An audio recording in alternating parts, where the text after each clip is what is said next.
ডাকাডাকি করে।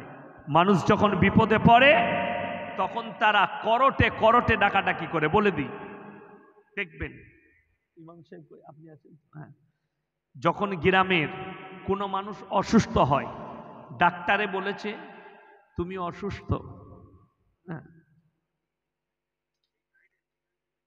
আচ্ছা আমি বলি, এই যে একটু কোণ চেপে দাও, একটু কোণ চাপো, বাস এরকম করে ঘুরিয়ে দাও, তাহলে হয়ে যাবে। হ্যাঁ ঠিক আছে, হ্যাঁ এরপর ঠিক আছে। আমার ভাই, যখন অসুস্থ হয় কোনো মানুষ, তারা কি বলে জানেন? যখন গ্রামের মুসল্লিরা ফজরের নামাজ পড়ে, ইমাম সাহেব আসরের নামাজ পড়ে মুসল্লিরা দেখা করতে যায়, আসসালামু আলাইকুম ভাই, ভালো আছো? "না, আমি আর বাঁচবো না, মারা যাব, দোয়া করবেন আমার জন্য।" বলে ভাই দোয়া করছি, আল্লাহ যেন তোমাকে ভালো করে দেয়, কিন্তু জীবনে নামাজ ছাড়ো না, ভালো হয়ে গেলে আর আমি জিন্দেগিতে নামাজ ছাড়বো না। এরকম ওয়াদা করে না করে না? 100 জন করে। ভালো হয়ে গেল, 1 মাস হয়ে গেল সুস্থ, নামাজ কিন্তু মাল ধরেনি, মাগুর মাছের ঝোল খেয়েছে, দেশি মুরগির ঝোল খেয়ে একদম মাল ফিটিং। ইমাম সাহেব দোয়া করেছে, মুসল্লিরা দোয়া করেছে, আমিন বলেছে, আল্লাহ বলছে ছেড়ে দে। যখন ইমাম সাহেব দোয়া করেছে ভালো করে দে, ভালো হয়ে গেল সুস্থ, কিন্তু সে আর মসজিদে আসে না, নামাজ পড়ে না। 3 মাস পরে বাজারে হুজুরের সঙ্গে দেখা হয়েছে। হুজুর বলছে কি ব্যাপার ভাই, তুমি যে বললে নামাজ ছাড়বো না, হ্যাঁ সামনের জুম্মা থেকে আর ছাড়বো না ইনশাল্লাহ, ধরছি। বছর কেটে গেল, তারা কোনো সামনের জুম্মা হয়নি। এরকম মাল আছে না নাই? বা গাদা আছে, ইরাদা করেছে, ওয়াদা করেছে, ওয়াদা খিলাফ। জীবনে নামাজ ছাড়বো না ওয়াদা করেছে, ওয়াদা খিলাফি করে দিয়েছে। বড় কষ্টের বিষয় না? ফেরাউন ওয়াদা করলে শুনে, আল্লাহ তুমি ছাড়া কোনো মাবুদ নাই, ওগো আল্লাহ তুমি, তোমার কাছে আমি মাথা নত করেছি, বৃষ্টি বর্ষণ করো, তা না হলে মিশরের মানুষ অনাহারে মারা যাবে। আজ থেকে আর আমি কোনোদিন নিজেকে আল্লাহ দাবি করব না, আমি হচ্ছি নেমো খারাপ। আল্লাহ আমি ওয়াদা করছি আর কোনোদিন নিজেকে আল্লাহ বলে দাবি করব না। আল্লাহ জিবরিল আমিনকে পাঠালেন, এ মেরে জিবরিল আমিন চলে যাও কিসকে পাস? ফেরাউন কে পাস। ফেরাউনের কাছে এসছে কাগজ আর সিআই নিয়ে। বলে কি ব্যাপার? বলে এই কাগজটাই লিখে দাও, আল্লাহর কাছে যে যা চাই সব পায়, তারপরেও যদি নাফরমানি করে তাকে কি করা উচিত? বলে তাকে এই দরিয়ার মধ্যে যেন ডুবিয়ে মারা হয়। বলে কাগজে সই করো। কাগজে লিখে সই করে দিয়েছে, ফেরাউনের মতো বেঈমান। তারপরে আমার আল্লাহ রাব্বুল আলামিন মসুল ধরার বৃষ্টি দিলেন। জোরে বলুন সুবহানাল্লাহ। আমাদের সমাজের লোক আল্লাহর কাছে কানতে ভালোবাসি না, দোয়া অনেকজন করে না, করে না। বলে দোয়া করে কি করবি? শুনেন, আর দোয়া ও মুখফুল ইবাদা, প্রত্যেকটা ইবাদতের শিকড় হচ্ছে দোয়া। আমার নবীজি সাল্লাল্লাহু আলাইহি সাল্লাম হাদিসে আছে, যখন বান্দা আল্লাহর কাছে দোয়া চায়, হয় সঙ্গে সঙ্গে কবুল করে নেয়, তা না হয় কিছুদিন পরে কবুল করবেন, তা না হয় এক একটা দোয়ার বদলা আল্লাহ কিয়ামতের দিনে দিবেন। জোরে বলুন সুবহানাল্লাহ। আপনি মেহরুম হবেন না। অনেকজন ভাবে আমি দোয়া করলাম কবুল হলো না, দোয়াই করব না। না, তুমি রোজ দোয়া করো, যদি হয় সঙ্গে সঙ্গে কবুল করবেন আল্লাহ, তা না হয় কিছুদিন পরে করবেন, তা না হয় এক একটা দোয়ার বদলা আমার আল্লাহ কিয়ামতের দিনে ফেরত দেবেন। আপনি যদি কিয়ামতের দিনে ফেরত পান তো সব থেকে বড় সম্পদ পাবেন। জোরে বলুন সুবহানাল্লাহ। ওর থেকে বড় সম্পদ আর কিয়ামতের দিনে কিছুই থাকবে না। ফেরাউন দোয়া চেয়েছে, আল্লাহ কবুল করেছে। জোরে বলুন সুবহানাল্লাহ। ফেরাউনের মতো বেঈমানকে আল্লাহ চান্স দিয়েছে। আমাদের দেশে অনেক নামাজিকে দেখতে পাবেন, অনেক বেনামাজিকে সকালবেলায় চায়ের দোকানে বুক ফুলিয়ে বলে, বে আমরা জীবনে নামাজ পড়িনি, আমরা ভালো নেই, দেখ কত ভালো আছি। এ মাল আছে না নাই? নামাজ পড়ে না, বুক চাবড়িয়ে বলে আমি জীবনে নামাজ পড়িনি, দেখ আমি কত ভালো আছি। তুই যদি ভালো আছিস, তোর গ্রামের ইমামের দুয়ার বরকতে আল্লাহ তোকে ভালো রেখেছে।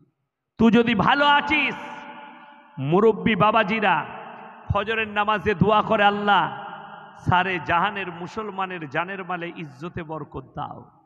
তোর বাপের দুয়াতে আল্লাহ তোকে ভালো রেখেছে। তোর দাদা নামাজ পড়ে, তাহাজ্জুদ গুজার, তার বরকতে আল্লাহ তোকে ভালো রেখেছে। তা না হলে আল্লাহ তোকে এমন জায়গায় পৌঁছে দেবে। ফিরাউনকে শোনো, তারপরে ফিরাউনকে দোয়াকে আল্লাহ কবুল করেন। মিশরের মাটিতে এত বৃষ্টি শুরু করলেন, চাষাবাদ শুরু হয়ে গেছে, নীল নদীটা পানিতে ভরে গেছে।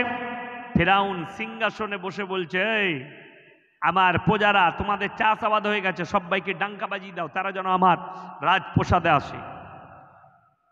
সবাই হাজির ফেরাউনের রাজ দরবারে, ভিড়ে ঠাসা। ফেরাউন সিংহাসনের ওপরে বসে বললে, শোন, দেখলি আমি কেমন আল্লাহ তোদের জন্য বৃষ্টি দিলাম। আল্লাহ বললে, আমার মুসা কত বড় নেমো খারাম বোঝ। গুহার ভেতরে বললে, আল্লাহ তুমি ছাড়া উপায় নাই, যেমনি আমি উদ্ধার করলাম আর বৃষ্টি দিলাম। নেমো খারাম বলছে, আমি হচ্ছি তোদের রব, আমি তোদিকে বৃষ্টি দিলাম। জোরে বলুন নাউজুবিল্লাহ। ফিরাউন ওয়াদা খেলাপ করলো, তার জন্যে তার মৃত্যু। তাকে পানি লাইনি, আগুন লাইনি, তাকে হাওয়া বাতাস লাইনি, মধ্যস্থলে আল্লাহ দাঁড় করিয়ে দিয়েছে। ফিরাউনের লাশটাকে মমি করে রাখা হয়েছে। রেওয়ায়েতে আছে, কোরআনে আছে, যদি তার লাশকে মমি না করা হতো, তারপরও অক্ষত থেকে যেত কিয়ামত পর্যন্ত। জোরে একবার বলুন সুবহানাল্লাহ। মিশরের বৈজ্ঞানিকরা সেটাকে মমি করেছে। কোরআনে আছে, যদি তার মমি নাও করা হতো, তার লাশটা কিয়ামত পর্যন্ত অক্ষত রেখে দিত। এতটাই অভিশপ্ত। শুনেলেন কত বড় অত্যাচারী ছিল। তার বিবি আসিয়া স্বামীর প্রতি ঈমান এনেছে, যার কারণে জানেন কি করেছে? তার স্বামী স্ত্রীকে মুসা নবীর প্রতি ঈমান আনার কারণে হাত পা বেঁধে, গজাল জানেন খিল, আপনারা কি বলেন, পেরেক না গজাল? পেরেক, ওই পেরেক টাইপের জিনিস উল্টো দিকে কাঠের ওপরে পুঁতে তার ওপরে বস করিয়েছে পিঠটা দিয়ে নিজের বিবি আসিয়াকে, আর বলেছে, বলো ফেরাউনকে নিজের স্বামীকে রব বলে মানো।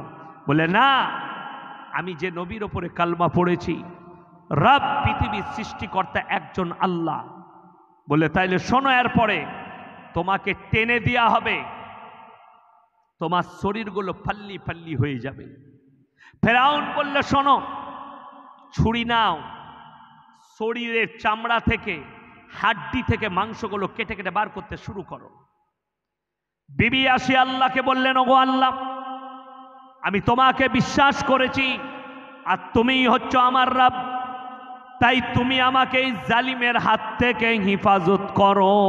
আর আমার জন্য যদি জান্নাতে কোনো বাড়ি তৈরি করে থাকেন, আমাকে এক্ষুনি দেখিয়ে দাও। আমার আল্লাহ রাব্বুল আলামিন বললেন, হে আমার রহমতের ফেরেশতারা, আসমানের জোয়ার তুলে দাও। আসমানের জোয়ার তুলে দরজাগুলো খুলে দেওয়া হলো। আর বিবি আসিয়ার জন্যে তার জান্নাতের বাড়িটা তার চোখের সামনে তুলে ধরা হয়েছে। আমার ভাইরা, আমার মায়েরা, বোনেরা, এতটা ঈমান মজবুত করেছেন বিবি আসিয়া, তার চোখেতে, নিজের চোখে জান্নাতের বাড়িটা দেখেছেন, আর হাসতে হাসতে নিজেকে কুরবানি করে দিয়েছেন। জোরে বলুন সুবহানাল্লাহ। তার প্রাণ চলে গেছে, সে বুঝতে পারেনি। তার শরীরের মাংসগুলো কাটা হয়েছে, ফেড়ে দেওয়া হয়েছে, বুঝতে পারেনি। যেহেতু নিজের চোখে সে নিজের জান্নাত দেখেছে, আল্লাহ আমার জন্য জান্নাতের বাড়ি বানিয়েছে। আমার ভাইয়েরা, আমার মায়েরা, বোনেরা, সবাই নিয়ত করেলেন, আজ থেকে আমরা সবাই আল্লাহর উপরে প্রকৃত বিশ্বাস আনবো। জোরে বলুন ইনশাআল্লাহ। আজকে মানুষ আল্লাহর থেকে বেশি তার বস্তুর ওপরে বিশ্বাস করতে লেগেছে, তার সৃষ্টির ওপরে বেশি বিশ্বাস করে আল্লাহর থেকে বেশি। আপনি কার ওপরে বিশ্বাস করছেন? আজকে কষ্ট লাগে, মুসলমান একটা বেকা গাছ, সেই বেকা গাছের নিচে কেউ যদি দুটো ঘোড়া রেখে সেখানে চাদর টাঙিয়ে এক ওয়াক্তের নামাজ পড়ে না, গাঁজার টান মারে, তাবিজ লেখে, আমাদের মুসলিম সমাজের মেয়েরা ছেলেরা ছুটে যায় তার কাছে যে এর কাছে কিছু পাওয়া যাবে। কিন্তু এদের বিশ্বাস নেই যে আল্লাহর ঘরে আল্লাহর ইবাদত করলে কি পাওয়া যাবে, এটা বিশ্বাস নেই। আল্লাহর কসম, যারা এই ধরনের শয়তান দিকে প্রশ্রয় দেয় তারা শোনো, নামাজ কিরকম ইবাদত। কোরআনে আছে, ইন্নাস সালাতা তানহা আনিল ফাহশাই ওয়াল মুনকার, নিশ্চয় নামাজ এমন একটা ইবাদত মানুষকে খারাপ কাজ থেকে বিরত করে ভালো কাজের দিকে নিয়ে যায়। জোরে একবার বলুন সুবহানাল্লাহ। আমার নবীজি বুখারী শরীফের রওয়ায়েতে আছে, যার নামাজ নেই তার মধ্যে ইসলাম নেই, যার মধ্যে নামাজ নেই তার মধ্যে ইসলাম নেই। আজকে কষ্ট এক জায়গায়, 100টা গ্রামের মানুষ থাকলে 90টা বেনামাজি। ঠিক বলছি না ভুল বলছি বাবা? মসজিদে পরীক্ষা করলে পাবেন, অনেক গ্রামে যায়, মসজিদে দেখি 10টা মুসল্লি, বাবা কতগুলো ঘর আছে? হুজুর 200টা ঘর, 200টা ঘরে 10টা মরদ, বাকি সব মেয়ে। কথাটা বুঝতে পারেননি আমার? কথাটা খুব খারাপ লাগবে, কিন্তু কথাটা খুব দামি কথা। এদিকে মুসলমান আপনি নিজেকে বলছেন, যার নামাজ নেই তার মধ্যে ইসলাম নেই। আমার নবীজি সাল্লাল্লাহু আলাইহি সাল্লাম বলেছেন, আপনি মুমিন তো আপনার মধ্যে নামাজ আসতে হবে। বেঈমান কাফেররা কি খপ্পরে ফেলিয়েছে শুনেলেন। মুসলমান আপনি নিজেকে বলছেন, মুসলমান ঘরে জন্ম নিলে মুসলমান হওয়া যায়? যদি এটাই হতো তাহলে শোনো, হাদিসটা শুনে লাও। পৃথিবীতে যতগুলো বাচ্চা জন্ম নেয়, কি বললাম? কি বললাম? পৃথিবীতে যতগুলো বাচ্চা জন্ম নেয়, তাতে মুসলিম ঘরে হোক, দলিত ঘরে হোক, আদিবাসী ঘরে হোক, হিন্দু ঘরে হোক, জৈন ঘরে হোক, খ্রিস্টান ঘরে হোক, ইহুদি ঘরে হোক, যে বাড়িতেই জন্ম লেখ তারা মুসলমান প্রথমেই। জোরে বলুন সুবহানাল্লাহ। মাসুম মুসলমান। ওই জন্যে মাসুম বাচ্চা শুনেলেন। তার আরো একটা দৃষ্টান্ত, আমার নবীজি সাল্লাল্লাহু আলাইহি সাল্লাম যেদিনে মক্কা বিজয় করেছেন, সেদিনে সাহাবীদিকে বললেন, তোমরা সর্বপ্রথম ইরাদা করো, ওয়াদা করো, তোমরা শিশুকে মারতে পাবে না। জোরে বলুন সুবহানাল্লাহ। বৃদ্ধকে মারতে পাবে না, বৃদ্ধাকে মারতে পাবে না, আত্মসমর্পণ করলে মারতে পাবে না, কাবা ঘরে প্রবেশ করলে মারতে পাবে না, আবু সুফিয়ানের বাড়িতে প্রবেশ করলে তোমরা মারতে পাবে না।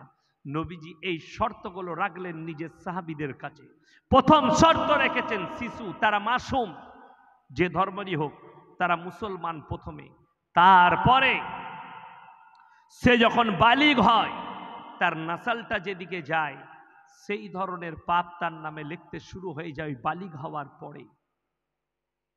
আমার ভাই, আপনি যে মুসলমান তার সব থেকে বড় প্রমাণ মাথা ঠুকাটা নয়, 1 নম্বর হচ্ছে মান আমানা বিল্লাহ, আল্লাহর ওপরে বিশ্বাস, ওয়াল ইয়াউমিল আখির, পরকালের প্রতি, ওয়াল মালাইকাতি, ফেরেশতাদের প্রতি, ওয়াল কিতাবি, আসমানি কিতাবের প্রতি, ওয়ান নবিয়্যিন, যতগুলো নবী পয়গম্বর পাঠিয়েছি তাদের উপরে বিশ্বাস করার নাম হচ্ছে ঈমান। দ্বিতীয় নম্বর, আপনি মুসলমান শুনেলেন, মুসলমান চোর হতে পারে না। কি বললাম? কথা বলে না? মুসলমান চুরি করতে পারে না, মুসলমান মদ পান করতে পারে না, মুসলমান নেশা করতে পারে না, মুসলমান লটারি কাটতে পারে না, মুসলমান মিথ্যা কথা বলতে পারে না, মুসলমান লোকের সঙ্গে খারাপ ব্যবহার করতে পারে না, মুসলমান একে অপরকে কষ্ট দিতে পারে না। যারা নিজেদিকে মুসলমান বলছো, হাদিস শুনিয়ে দিই। নবীজি সাল্লাল্লাহু আলাইহি সাল্লাম বলেছেন, বর্ণনা করেছেন, হে আমার সাহাবীরা শোনো, তোমরা ততক্ষণ পর্যন্ত মুমিন হতে পারবে না যতক্ষণ পর্যন্ত তোমার কাছ থেকে তোমার প্রতিবেশী সুরক্ষিত নয়। আপনি সুরক্ষা দিতে পারেননি। আজকে আপনাকে বলে দিই, আপনাদের 24 পরগনার ভাঙড়ে মুসলমান মারছে, মুসলমান মরছে। আমি রাজনৈতিক বক্তা নয়, কসম করে বলছি, আর কারো প্রতি আমার ইন্টারেস্ট নাই। আপনারা মনে করবেন হয়তো কেউ যে আরাবুলের দলের লোক এই হুজুর, না নওশাদ সিদ্দিকী ভাইজানের দলের লোক, আমি কারুর দলের লোক নয়। নওশাদ একজন পীরজাদা, ভালো ঘরের ছেলে, ভালো সন্তান, সেই হিসাবে তাকে চিনি, আমি রাজনৈতিক হিসাবে চিনি না, সেই হিসাবে সম্মান করি। পীরের আওলাদ, ভালো ঘরের ছেলে, ভালো ঘরের সন্তান, ভালোবাসি, ভদ্র ছেলে আমার কাছে। আরাবুল আমাদের ভাই, কিন্তু আরাবুল সেদিনে দেখলাম ওই যে সরস্বতী পুজো, তার মানে আর আমার ভাই রইল না, কেটে গেল। এটা আলাদা দিক, এটা আমি ধর্মের দিক দিয়ে বললাম। বাকি মুসলমান মারছে, মুসলমান মরছে, কাগজটাকে তা নোট করুন, এরা আমার নবীজির উম্মত হতে পারে না, উম্মত থেকে নাম কাটা গেছে। তুমি যা করার করো, তোমার দ্বারা যেন কেউ কষ্ট না পায়। শুনেলেন, শুধু মুমিন নয়, আমার নবীজি সাল্লাল্লাহু আলাইহি সাল্লাম হাদিস বর্ণনা করেছেন, তোমরা দেখো না তোমার বাড়ির পাশে কে বাস করছে, সে দলিত হোক, আদিবাসী হোক, হিন্দু হোক, জৈন হোক, খ্রিস্টান হোক, সে যদি ক্ষুধার্ত হয় খাবার দাও, বস্ত্রহীন হলে বস্ত্র দাও, বিপদে পড়লে তার পাশে দাঁড়াও। এটা হচ্ছে নবীজি সাল্লাল্লাহু আলাইহি সাল্লামের আদর্শ। জোরে বলুন সুবহানাল্লাহ। এর বাইরে নয়। কিন্তু যদি বলেন হুজুর আপনি কি করেছেন, আমি কি করেছি, আমার এলাকায় না গেলে তো বুঝতে পারবেন না, ঠিক কি না? আমার অবর্তমানে আমার মাদ্রাসায় যাবেন, আমার গ্রামে খোঁজ নিবেন। আমার গ্রাম ৫,০০০ বসতির গ্রাম। কত বললাম? ৪.৫ থেকে ৫,০০০। ৪টা বাস স্টপেজ আছে। যখনই কোনা এক্সপ্রেসে চাপবেন, national highway Delhi road, Delhi রোডের ওপরে বাড়ি, বর্ধমান থেকে ২৬ কিলোমিটারের মাথায়, ওখানেই মাদ্রাসা। খোঁজ নিবেন আমার অবর্তমানে। আমার গ্রামে ৩০ ঘর আপনার দাস আছে, দাস, যেদিকে আপনারা অনেকে মুচি বলে ডাকে, কিন্তু দাস, আমরা ভালো ভাষায় বলি দাস। তাদের অনেক বন্ধু বান্ধব আছে। 15 ঘর আছে ভাগতি, এই কটাই বাস। আর একটা আছে তাঁতিদের বাড়ি, মিষ্টির দোকান, খুব ভদ্র ফ্যামিলি, তাদের দোকানে আমরা মিষ্টি খাই। তো আমি লকডাউনে, যাই হোক, কোনো একজন হাজি সাহেব মাল পাঠিয়েছিল আমার কাছে যে এগুলো গরিবদের কাছে পৌঁছে দেবে। সর্বপ্রথম আমি আমার যে ম্যানেজার আছে তাকে বলেছিলাম লিস্ট করবে সর্বপ্রথম কার, ওই 30 ঘর দাস আর 15 ঘর বাগদি, এদিকে প্রথম এদের কাছে পৌঁছাবে। কেন? এরা গরিব, এরা আমার প্রতিবেশী, এদের হক আছে, তারপরে অন্য কারুর কাছে পৌঁছাবে। বাজ বিচার নেই, কিন্তু তাদের হিম্মত নেই যে আমার মতো মৌলবীকে, তাদের সঙ্গে বন্ধুত্ব আছে, আমি তাদের খোঁজ রাখি, তা বলে এটা নয় তা সরস্বতী পুজোতে দাওয়াত দেবে আর আমি গিয়ে ঠাকুরের পাশে দাঁড়াবো। তো জেনে রেখে দিবে, আমার মতো 100টা মৌলবী ধরা পড়বে কিয়ামতের দিনে। আজকে বড় কষ্ট লাগে, আমাদের মন্ত্রী সবাই কতগুলো মুসলমান আছে, নেতা আছে, মন্ত্রী পদ নিয়ে বসে আছে। আমি তাদের উদ্দেশ্যে বলছি, আপনাদের কি নজরে পড়ে না? আমি আজকে এই জন্যে প্রতিবাদ করছি, আমার মতো মৌলবীকে দাওয়াত দিবেন না। আমি হক না বলে থাকতে পারি না, আমার মৃত্যু আসবে। আমি আল্লাহর কাছে দোয়া করেছি, আল্লাহ আমার মৃত্যু চলে এলেও আমার মুখ দিয়ে হকটা বার করো, না হকের কাছে যেন আমার মাথাটা নত না হয়ে যায়। আমি এই চিন্তাধারা নিয়েছি, আর এই চিন্তাধারা নিয়ে আল্লাহ যেন আমার মৃত্যু দেয়। কেন বলছি জানেন? আপনার রাজ্যের একজন মন্ত্রী সরস্বতী পুজো করছে, ঠাকুরের পায়ের কাছে লেখা আছে আল্লাহ। যদি না হয় আমাকে মেসেজ করবেন, আমার ফেসবুক আর ইউটিউবে 15 থেকে 16,000 জলসা ছুটছে, আমাকে ফোন করবেন, নম্বর পেয়ে যাবেন ইউটিউবারদের কাছে, দিয়ে হোয়াটসঅ্যাপে মেসেজ করবেন, আপনাকে আমি প্রুফটা দেবো। আমি সত্য মিথ্যা যাচাই করিনি, আমার কাছে যে ফটোটা এসছে সেটা বলছি। একটা ভগওয়া ড্রেস পরে নেচেছে, তার জন্যে শাহরুখ খানের বিরুদ্ধে অন্ধভক্তরা আন্দোলন করছে।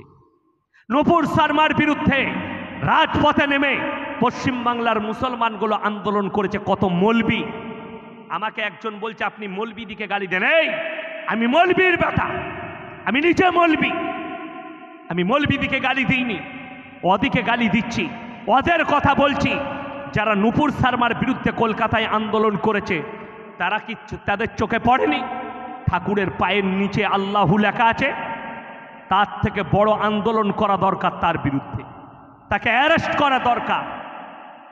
তুমি রাজনীতি করছো, করো, ধর্মকে নিয়ে খেলা করো না, আমার আল্লাহকে নিয়ে খেলা করো না। আমি কারোর বিরুদ্ধে নয়, যার ইচ্ছা লাগে, যাকে ইচ্ছা লাগে আপনি ভোট দেন, যাকে ইচ্ছা লাগে আপনি পছন্দ করুন, যার পারবেন ঝান্ডা ধরুন। আল্লাহর কসম করে বলছি, এই মৌলবীর কলার ধরতে পারবে, তোমার প্রশাসন আমাকে অ্যারেস্ট করতে পারবে। যখন তোমার কাছে মৃত্যু আসবে, আল্লাহর কসম কিয়ামতের দিনে ছেড়ে কথা বলবো না, আল্লাহর কাছে দায়ী করে দেব। বড় কষ্ট লাগে, দুঃখ কোথায় জানেন? নুপুর শর্মার মতো একজন নোংরা মেয়ে নবীজি সম্পর্কে কুরুচিকর মন্তব্য করেছে। আমি ছিলাম বোম্বের মাটিতে সফরে, সকালবেলায় উঠে দেখছি আমাদের রাজ্যের লেখা আছে জমিয়তে উলামায়ে হিন্দের গ্রুপ দিয়ে, সেখানে আমার আর আমার আব্বাজির ফটো দিয়ে পোস্ট করেছে। এই দুটো মৌলবীকে কোনো প্রতিবাদ সভায় খুঁজে পাওয়া যায়। প্রতিবাদ করে কি করলিবে? হাওড়াতে দোকানপাট ভাঙচুর করেছিস, পার্টি অফিস ভাঙচুর করেছিস, কার করেছিস সেটা তোরা ভালো করে জানিস। আমার কাছে শোনো, কলকাতায় আন্দোলন হয়েছে, হাজার হাজার শ্রমিক, হাজার হাজার মানুষ, কারুর হাই রোডে মারা গেছে জামে আটকিয়ে, কারুর সন্তান মারা গেছে জামে আটকিয়ে, কোনো অ্যাক্সিডেন্টের রুগী মারা গেছে তোর জ্যাম করার কারণে। প্রতিবাদ পুরো বৎসরে আমার 16,000 জলসা, এই বছরে 2,000 জলসা আমার ইউটিউবে বেরিয়েছে, খোঁজলে। তুই একদিন খালি লাপাতে এসছিলি ঝান্ডা নিয়ে, আর আমি 1000 জলসায় প্রতিবাদ করেছি। 1000 জলসায় আমার প্রতিবাদটার আলাদা। আপনাদের দেশে কুকুর কামড়ালে আপনারা কুকুরকে কামড়ান তো ঘুরিয়ে? কথা বলে না? কামড়ানো যাবে? আপনিও কুকুর হয়ে যাবেন কুকুরকে কামড়ালে। তো নুপুরের মতো কুকুরের জন্যে পয়জেন লাগবে, কি লাগবে? ভ্যাকসিন। সেই ভ্যাকসিনটা হচ্ছে আমার মতো মৌলবীরা। আমি তাকে ভ্যাকসিন দিয়েছি। কেন? একটাই ভ্যাকসিন, শুনেলেন, কাজে লেগে যাবে। কটা ভ্যাকসিন বললাম? একটা। সরকার 3টে ইঞ্জেকশন দেয় কুকুরের, ঠিক কি না? আমি একটাই দেবো ইঞ্জেকশন তাকে। কি? ওয়াইদা খাতাবাহুমুল জাহিলুনা ক্বালু সালামা। হে আমার বিশ্বনবী, তুমি বলে দাও যারা আমার প্রিয় বান্দা হবে তাদের একটা বড় আখলাক হবে, তারা মূর্খ অশিক্ষিতর সঙ্গে তর্ক বিতর্ক করবে না। যারা অশিক্ষিত হবে, যাদের আল্লাহ সম্পর্কে জ্ঞান নেই, রসুল সম্পর্কে জ্ঞান নেই, নবীজি সম্পর্কে জ্ঞান নেই, কোরআন সম্পর্কে জ্ঞান নেই, হাদিস সম্পর্কে জ্ঞান নেই, তাদের সঙ্গে আমার তর্ক করাটাই মূর্খামি হবে। কথাটা বুঝে এসছে না? আসেনি? বুঝে এসছে। মেদিনীপুরে আমাকে একটা মুসলমান ছেলে প্রশ্ন লিখে দিল 6 মাস আগে, হুজুর শিবলিঙ্গ নিয়ে বলবে। আমি তাকে খুব ডাঁটলাম, যে ধর্ম সম্পর্কে আমার জ্ঞান নেই সেই সম্পর্ক নিয়ে বলতে বলবে না, জুতো করে মারব। যেহেতু শিব সম্পর্কে আমার জ্ঞান নেই, আমাকে বলতে এসো না। আমি শুধু এতটুকু জানি, আল্লাহ ছাড়া কারোর কাছে মাথা টেকা যাবে না। বাকি তোর মুসলমানি হয়েছে নাকি লিঙ্গটা ভালো করে ঠিক রাখ, বাকি আর কারোর লিঙ্গ দেখার দরকার নেই। হারামখোর। কেন? যাতে মৌলবি বলে আর আমার মুখ দিয়ে বেরুলে তো বেফাস কথা বেরোবে, যে জ্ঞান নাই সেই সম্পর্কে ভালো কথা বেরোবে। নুপুর শর্মার মুখ দিয়ে খারাপ কথাটা বেরিয়েছে এই জন্যে, ওই হারামখোরের জ্ঞানই নেই নবীজি সম্পর্কে, ওই জন্য ওই কুরুচিকর মন্তব্য করে ফেলেছে। তা না হলে নবীজি সাল্লাল্লাহু আলাইহি সাল্লাম 6 বছর বয়সে মা আয়েশা সিদ্দিকা রাদিয়াল্লাহু তাআলা আনহাকে বিবাহ করেছেন। এটা সত্য না মিথ্যা? সত্য। 9 বছর বয়সে সংসার চালু করেছে, এটাও সত্য। কিন্তু তার বলার ভঙ্গিমা এবং তার বলার নিয়তটা আলাদা, যে নবীজি রেপ করেছে, ব্যভিচার করেছে। জোরে বলুন নাউজুবিল্লাহ। अल्लाह के रसूल ने बलात्कार किया, ये तुम्हारा भाषा गलत है, ये तुम्हारा लफ्ज गलत है और तुम्हारा नियत भी गलत है। क्यों किया? उसको हमारे नबी के बारे में पता ही नहीं कि कितने ऊंचे आदमी थे, हमारे नबी क्या थे इसके बारे में नुपुर शर्मा को पता ही नहीं चले। तो वो क्या कह सकता है? वही कह सकता है जो मूर्ख होता है। কালকে বলছি কই প্রতিবাদ কই? কালকে রামদেব কি বলেছে জানেন? কানা রামদেব, যারা পতঞ্জলির মাল খান আজকে ইস্তেগফার করে যান, পতঞ্জলির মালে পেশাব করবেন, কেউ কিনবেন না। জোরে বলুন ইনশাআল্লাহ। আমি পশ্চিম বাংলার নয়,